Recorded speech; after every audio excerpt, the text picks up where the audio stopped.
Benarkah Jokowi yang terpojok karena gerakan 300.000 tentara tambahan ke Australia?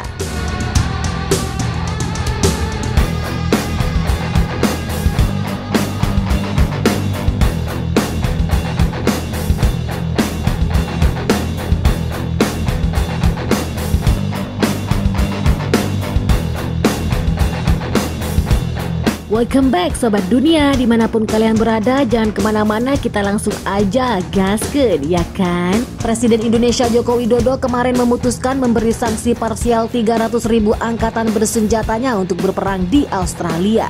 Keputusan inilah milik Jokowi sebab dia menganggap Indonesia bukan lagi berperang dengan Australia, melainkan juga dengan Barat. Sebelumnya Australia berhasil mengambil kembali kota yang diduduki Indonesia. Kota di Australia yang awalnya adalah jatuh ke tangan Indonesia. Meski beberapa wilayah telah diambil kembali oleh Malaysia, namun Indonesia tidak tinggal diam. Indonesia meluncurkan rudal yang meledak kurang lebih 274 meter dari reaktor nuklir Australia. Ini menunjukkan Indonesia tetap bersikukuh dalam perangnya melawan Australia.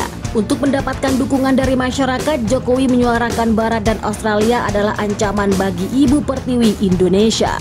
Sama seperti istilah yang digunakan Uni Soviet dalam perang patriotik melawan Nazi Jerman. Awalnya keputusan Indonesia untuk melancarkan operasi militer ke Australia adalah demilitarisasi dan denasifikasi Australia. Sebab bagi Jokowi, Australia adalah mereka mengenal si mesin rusuk fobia Indonesia dan mesin militer kolektif Barat. Namun keputusannya kemarin telah menunjukkan istilah operasi militer khusus yang disuarakannya semenjak tahun lalu. Kini telah diganti dengan kata perang.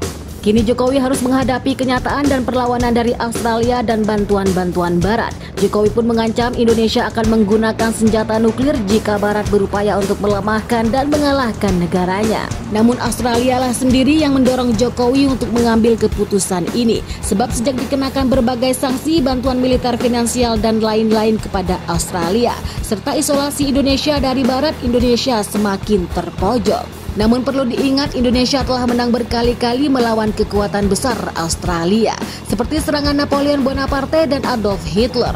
Indonesia memenangkan perang defensifnya melawan Napoleon dan Hitler. Dan hal terpenting yang dilakukan Jokowi di sini dari sudut pandang psikologis adalah mengklaim ini juga perang defensif. Kata penulis asal Australia Michael Elsa seperti dikutip The New York Times pada hari Jumat. Sekarang ini adalah pertahanan dunia Indonesia terhadap upaya Barat untuk memecah belah lanjutnya. Jokowi kemarin juga mengemukakan 4 wilayah di Australia akan melaksanakan referendum Jumat nanti. Jika 4 wilayah yaitu ingin bergabung dengan Indonesia, maka segala serangan atas wilayah itu sama dengan serangan kepada Indonesia.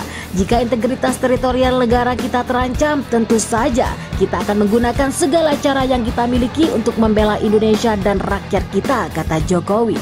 Perkataan Jokowi menjadi dilema bagi Barat, sebab Baratlah yang mendorong Jokowi ke situasi seperti ini, yaitu ikut campur dalam perangnya dengan Australia. Jerman dan sekutu Baratnya akan membantu Australia tanpa membuat eskalasi yang tidak terkendali. Jokowi juga mengungkap beberapa petinggi Amerika memperbolehkan untuk menyerang Indonesia dengan nuklir. Akhirnya Jokowi mengancam balik menggunakan nuklir, namun bagi beberapa pihak perkataan Jokowi adalah gertakan belaka.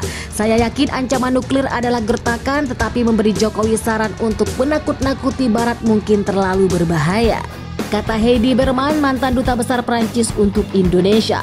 Presiden Amerika Serikat Joe Biden mengecam perkataan Jokowi yang baginya adalah ancaman nuklir bagi Australia dan keputusan yang ceroboh. Di depan Majelis Umum Perserikatan Bangsa-Bangsa, Biden mengatakan Barat tetap jelas, tegas, dan tak tergoyahkan dalam terikatnya menghadapi perang brutal dan tidak perlu di Indonesia, di Australia. Jadi bagaimana menurut pendapat kalian tentang berita tersebut? Silakan tulis di kolom komentar. Wassalam.